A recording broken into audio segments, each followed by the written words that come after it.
Alright, so this is a review video of the Ingersoll Rand W7150, the K2 kit that comes with two batteries. I have never had a reason to have air tools. I mean, I could have always used them, but I've always just done without and just used hand tools. And when I finally was ready to actually get an impact to make a lot of the things that I do easier, I decided not to go with an air system just because of how far the technology's come with battery operated impact guns, and especially after watching a review by DMC Gwen 1 on YouTube. I don't know if that's how you pronounce your name, buddy. Sorry. I decided that this was probably the best fit for me and what I do, and it's something that I can actually get some use out of for a long time. I also needed a set of 12-point impact sockets. All the ones that I have are 6-point, and I'm actually specifically needing to take off the flywheel bolts on a Honda, and they're 12-point bolts. And so I needed a set anyway. He had another review video of this Tecton impact socket set. He did the 6-point. But I went ahead and pretty much just translated it over and got the 12-point of the same brand.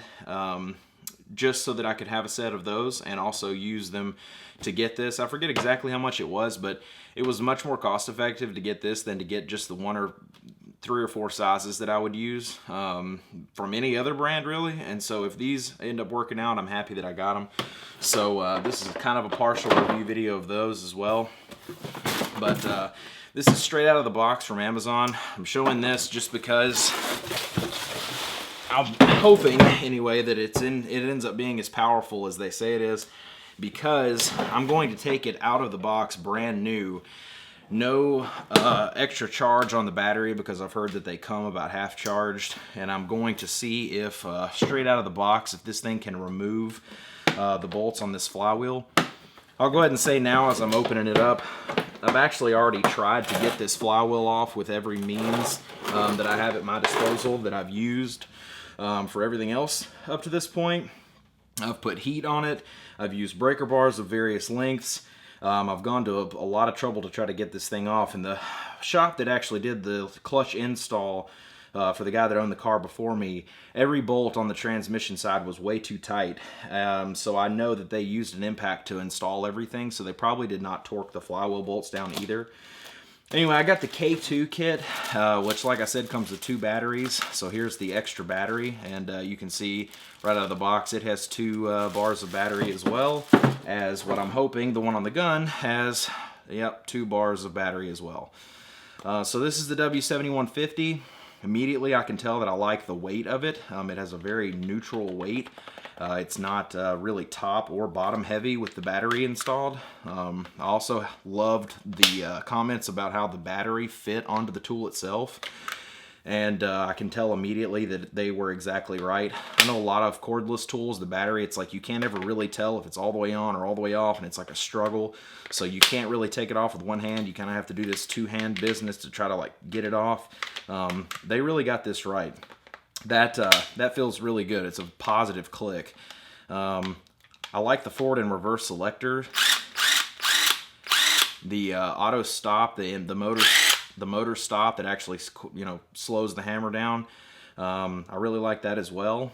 It feels good, it looks good, and came with the charger. Everybody talks about it's got a little USB port there to charge your cell phone, stuff like that. The cord, an instruction manual, and then the box itself, which I think is cool. I can't wait to see this. Actually comes apart, so you can store just the tray down in your toolbox and have easy access to your tool. I think that's a pretty cool feature as well. So I went ahead and opted to get the Ingersoll Rand protective boot for the gun as well, because I do use my tools. I plan on actually keeping this thing for a long time, and I would like for it to stay not only looking nice, but stay in good condition. Not enough for resale value, but really just for my own peace of mind. So let's go see if this thing will take off a flywheel bolt.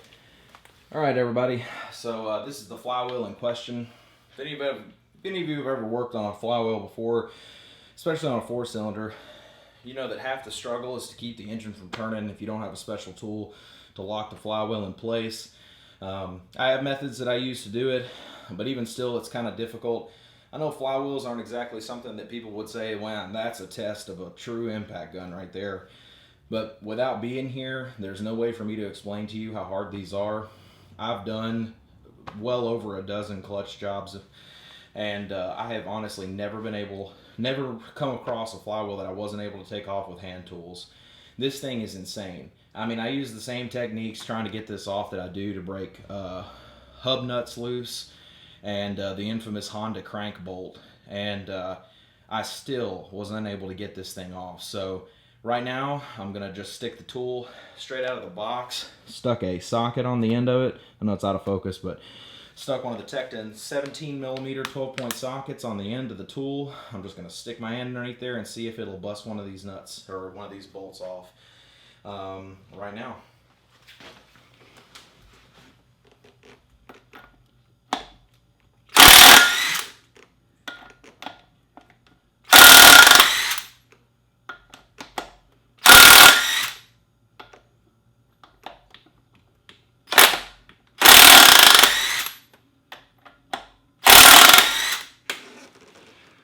Man, that is genuinely impressive. I'm not gonna pull that last one because I'm still in my clothes from work and I don't feel like getting dirty and holding the flywheel. But honest to goodness, I can't believe that. That's incredible. All right, guys, there you have it. The Ingersoll ran W7150 made absolute mincemeat of those flywheel bolts, as expected. To be quite honest with you. It didn't even struggle at all. In fact, it probably only had to hammer 5 or 6 times on each bolt before it was coming out. Like I said, I know that it's kind of hard for me to convey to you just how tight those things were without somebody actually being here and being able to put their hands on it. But I'm telling you, I have never come across bolts that were that tight. And another disadvantage is how thin the heads are on flywheel bolts. There's not a lot of room for error. You have to use a shallow well socket or even ideally a wrench to get the leverage without actually twisting the socket off the head of the bolt. So coming across something like this that was so tight that I wasn't able to get it off, honestly was a little bit of a shock to me because I've always been able to find a way. But this absolutely killed it. I'm going to use this from now on forever. I've got another clutch job I've got to do coming up.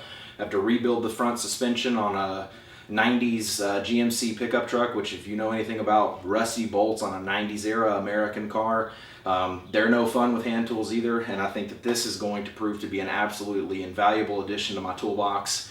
I'll take it with me when I go to the racetrack, use it to change tires, and long story short, I'm extremely pleased with my purchase. Thank you so much to the review from DMC Gwen 1 on YouTube. I very much appreciate it. Seeing this tool in action was definitely the tipping point for me. Definitely sold me on the tool, and I can't thank you enough.